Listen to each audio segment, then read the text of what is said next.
We usually start off 9 o'clock in the morning with the drive-through testing.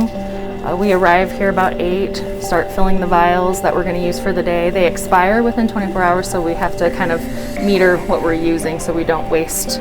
So 9 o'clock, we'll go out, people start to pull through, we'll get their information, we'll swab them either in the nose or the mouth, depending on the supplies that we have for that day. And then we'll put all of their information together and keep it in a safe, cool spot until it can get sent to the lab.